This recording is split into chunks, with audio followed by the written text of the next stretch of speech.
Hi friends, welcome to Arunai kitchen. இன்றைக்கி நம்ம கிச்சனில் கொள்ளு குழம்பு ரெசிபி தாங்க பார்க்க போகிறோம்.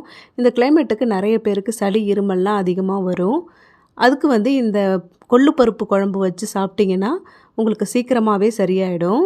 இதுக்கு நான் முதல் நாள் நைட்டே கொள்ளு நல்லா தண்ணியில் ஊற வச்சுருக்கேன். ஓவர் நைட் நல்லா ஊறுச்சுன்னா உங்களுக்கு கொள்ளு சீக்கிரமாக வெந்துடும். இப்போ மத்தியானம் நம்ம குழம்பு வைக்கிறதுக்கு நீங்கள் முதல் நாள் நைட்டே ஊற வச்சுருங்க. ஊற வச்சுட்டு ஒரு குக்கரில் இந்த கொள்ளெல்லாம் சேர்த்துக்கலாம். தண்ணி ஊற்றிட்டு, தண்ணி கொஞ்சம் அதிகமாகவே சேர்த்துக்கோங்க. தண்ணி சேர்த்துட்டு கொஞ்சமாக உப்பு சேர்த்து குக்கரை மூடி போட்டு ஒரு 15 விசில் நல்லா வேக வச்சு எடுத்துக்கோங்க. இப்போ ஒரு பேனில் 2 ஸ்பூன் துவரம்பருப்பு சேர்த்துருக்கேன், 2 ஸ்பூன் வரமல்லி, அதுக்கப்புறம் 1 ஸ்பூன் மிளகு சேர்த்துருக்கேன். சேர்த்துட்டு இதெல்லாம் நல்லா வறுத்துக்கலாம். இது லேசாக வறுபட்டதுக்கு அப்புறமா 1 ஸ்பூன் சீரகம் சேர்த்துக்கலாம். சீரகம் கடைசியாக சேர்த்தா போதும்.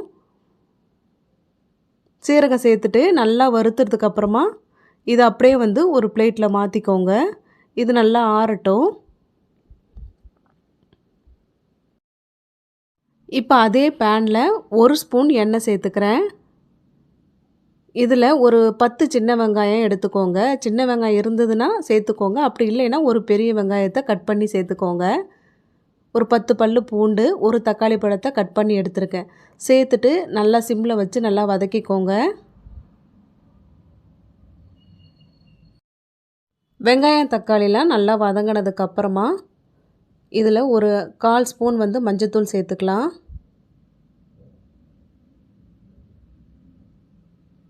ஒரு ஸ்பூன் தனி மிளகாத்தூள் சேர்த்துக்கிறேன்.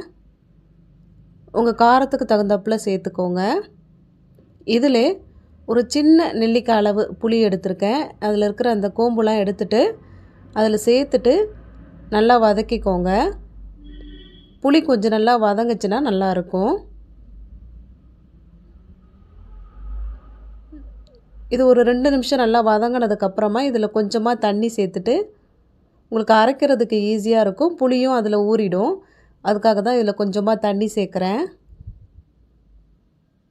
தண்ணி சேர்த்துட்டு அப்படியே நல்லா கலந்து விட்டுட்டு ஸ்டவ் ஆஃப் பண்ணிவிடுங்க. இதுவும் நல்லா ஆறட்டும்.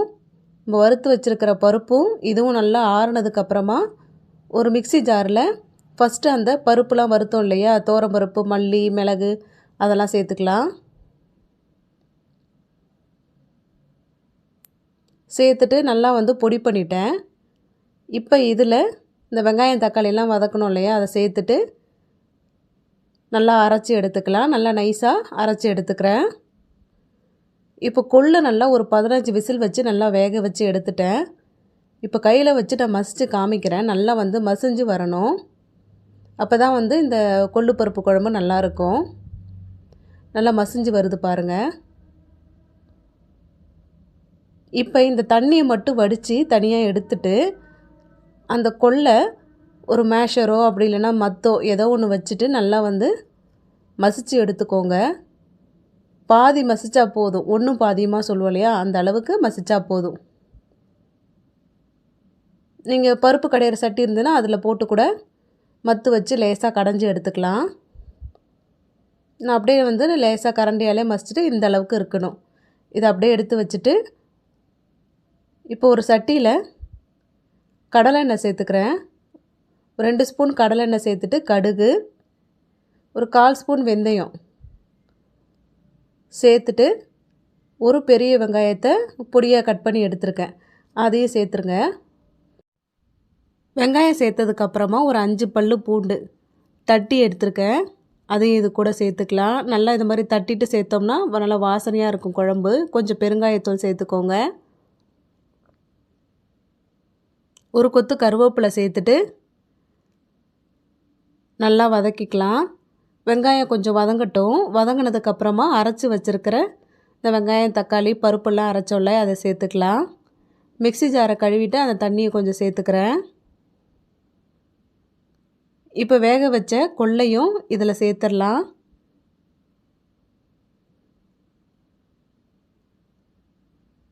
மிக்ஸி ஜாரை கழுவுறதுக்கு நான் வந்து அந்த கொள்ளு வேக வச்சேன் இல்லையா, அந்த தண்ணியை ஊற்றி நல்லா கழுவி சேர்த்துட்டேன். இப்போ வேக வச்சிருக்கிற கொள்ளையும் சேர்த்துட்டு, இந்த குழம்பு வந்து கொஞ்சம் தண்ணியாக இருந்தால் நல்லாயிருக்கும்.